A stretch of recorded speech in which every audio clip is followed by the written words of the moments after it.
Hi, this is Kelley, and you are watching TSDTV. So we are still here at the Boom Conference today from the Office of More, and I have here with me Mr. Ron Busby. How are you today, Mr. Busby? I am doing well. The President and CEO of the United States Black Chambers, Inc.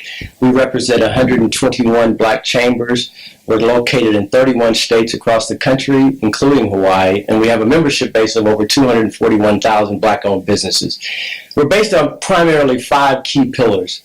The first one being advocacy, as we discussed earlier in the conference. For your listeners to understand that really advocacy is a complicated conversation, but it really is not what many of us think. It's not about being a Democrat or about being a Republican. It's not about your nationality, being black or white or Asian. It's not even about being straight or gay or lesbian or any of that. It really is about having someone there that represents your interest. And for African Americans, historically, we've had civil rights organizations such as the National Urban League, the NAACP, and even now the National Action Network. But most of the organizations that represent us have really represented us from a standpoint of weakness, a standpoint of justice, a standpoint of judicial systems, standpoint of education, housing, early childhood development. But most of those have not touched on the one concern that we think for the last 50 years has not been addressed, which is an economic agenda. And so the United States Black Chamber, that is our primary focus in Washington, D.C., to ensure that our voice is being heard as it relates to building our economy from within our own communities. Our second concern is really access to capital. And as I stated, the number one concern for all businesses is access to capital, especially for black businesses. We know that in the African American community, most of our assets were caught in our homes.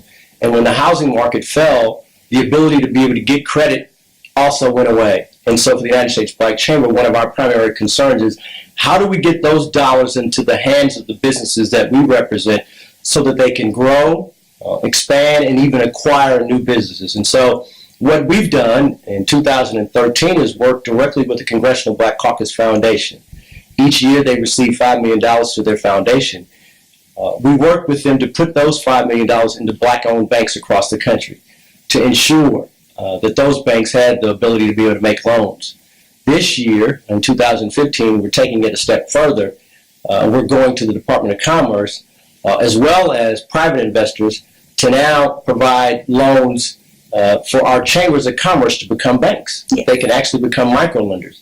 And hopefully we'll see that here in the Memphis market, where the Memphis Black Chamber of Commerce can become a microlender, so that they can now provide those loans to those businesses that they know have good business acumen, have good business products or services, but just because of one credit score, they're not able to get those dollars. The average SBA loan in 2015 is going to be about $500,000. And that's going to be very difficult for our community to even be able to get in the door to have those conversations. And so we're working to ensure that we have those dollars in the communities that need it the most.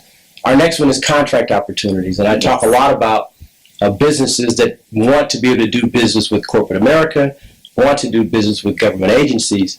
But the fact of the matter is most African American businesses are really too small in size and scale. So we have to be creative in what we do, and that may be doing mergers, acquisitions, consortiums, and joint ventures to be able to partner to go after some of the larger opportunities. But more importantly, we hear it all the time, I'm sure your listeners do as well, and your readers, about the $1 trillion of spending that comes from our community. But typically that's not being discussed within our community. Right. That's the $1 trillion that corporate America sees that the African American community has, and they're trying to figure out how to get it. How to get to it. And we say that's our money, and we have to ensure that that money is circulating within our communities. You heard me talk about it earlier in today's conversation that the average Asian dollar stays in their community about 21 days. The average Hispanic dollar stays in their community on the average about 21 days. And our dollar stays in our community less than 6 hours. Mm-hmm. We have to change that. So how do we change that? How do we keep the dollar circulating within the African American or black community? Great question. Part of it is a mindset. Many of us have felt for years that other nationalities' ice was colder than ours. And there's some truth to that. I had a great uncle who was an ICE driver back in the day, and he said that he would deliver ICE to the white community first. It came off the top of the truck, and their ICE lasted on average about 7 days. By the time that he got to the black community, the ICE was on the bottom, and the ICE lasted 5.5 days. And so African Americans have heard that for so many years and felt like their ICE was colder. In fact, it's the same ICE. We just have to be able to circulate it within our community first. The second thing is we have to know where our communities are. When I was growing up in Oakland, California, we had a street called MLK, Martin Luther King Street. There's many of those around the country. And on Saturday mornings, we could get up as a family and we knew where to go to get our shoes resold, where to go and shop in black communities. In today's market, most African American businesses are located throughout our communities. Many of them are home-based businesses, and they're difficult to find. And so the U.S. Black Chamber created a mobile app. For your listeners, they can find it at the USBC mobile app. There are 43,000 black-owned businesses there across the country. It's GPS-driven, and we're asking African Americans to spend consciously, to spend your dollars where it makes sense. With consumers, we have to be very careful of where we're spending our money. It makes no sense for us to buy Brownie paper towels when we know that Brownie is owned by the Koch brothers, who have no interest in our community at all. Absolutely. The next pillar is entrepreneurial training. We have to ensure that our businesses have the acumen and the skills to be able to have sustainability so that they can pass those businesses down. We know that most businesses fail within the first year of business. And those that make it past the first year are really finding it difficult now to get to that 5-year anniversary. And so the U.S. Black Chambers is partnering with various educational institutions around the country to ensure that our businesses have the skills as well as the resources to be able to be successful. And lastly, is chamber development. And that's why I'm here today, to ensure that the Black Business Association of Members, as well as the Black Chamber here, have the skills and the resources to be able to grow and prosper. Because many of the chamber leaders and community leaders around the country have to be part preacher, part teacher, part mentor, part coach, part editor, part politician, because we're challenged with really leading our communities. And many of them have never made a payroll themselves. Many of them have never had to write an op-ed or even create a proposal. And so we're saying, in order to lead our communities, we have to teach our community leaders the best way we can to ensure that we have sustainability. Now, I'm so glad that you brought that up. And in addition to being with the USBC, you are also with NNPA. Yes, ma'am. And can you explain your title there for the viewers as well? I am really excited. One of my best friends is Clovis Campbell, who is now the chairman of NNPA Association. And tell them what NNPA stands for. I'm sorry, the National Newspapers Publishers of America, which your paper is a proud member of. Tri-State Defender. We're excited about being here at Tri-State. I actually sit on the foundation side, where we're responsible for raising much of the money, as well as raising consciousness about what goes on in our community. And so through that, I have the ability to write editorials around the country in the 200 black newspapers that we own and operate, to ensure that our voice is also being carried both digitally, also audibly, so we have the opportunity to put it on TV. Yes. And I think it's important because once we lost BET News, it's difficult to know what's going on. We lost a lot.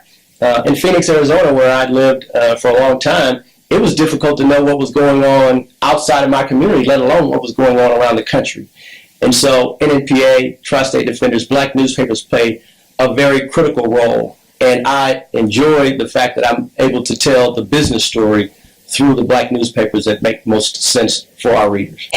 How would you get into the communities of the lay public to help those thriving businesses? Well, one of the things that we do each year in Washington, D.C. is we have our School of Chamber and Business Management, where we bring our top business owners from around the country, as well as our chamber presidents. And it's great for those attendees. But as you said, many African Americans don't have the resources or even just the resources to know about it. And so that's why we created the Solution Series, which we're here today to do, because we felt like it's important for us to go to the communities to be able to have those conversations and bring the resources. Understand this, it's not a lack of opportunity. It's a lack of representation and resources and relationships. Absolutely. And we have to ensure that we're building those relationships and bringing those to the communities that need them the most. How would you speak to the new generation, to the new generation business owners who are coming in behind the baby boomers, trying to keep their businesses afloat or start new businesses? Of the 1.9 million African American owned firms that we operate around this country, 1.8 million have no employees. Wow. They're not mom or pops. I'm sorry, they're not mom and pops. They're mom or pops. Yeah. They're doing less than $165,000 in annualized revenue and keeping less than $43,000 in profit. We need to have a mindset of growing those firms first. We need to have the mindset of generational wealth. The new survey has come out in reference to wealth, and the wealth gap is growing between the African American community and the majority community. The African American average wealth in a family of 4 is about $6,500. The average net income wealth for a white family is about now $140,000. Wow. We don't have enough wealth many times to even bury our own loved ones. We have to have this new conversation in order for us to ensure that we have sustainability in our communities. I think, a little contrary to you, I believe that this generation, your generation, and the ones that are coming after you, understand the importance of an economic conversation. When I was a child, my father had a janitorial service. Mm-hmm. So each and every Saturday morning, I saw him deal with payroll, deal with taxes, deal with hiring and firing. But my parents felt like getting a good corporate job was a solution for me and my sisters. Nowadays, my father understands the importance of me coming back to take over that family business, that I was able to take a family business of 5 employees and grow that to a business of 700 employees. Wow.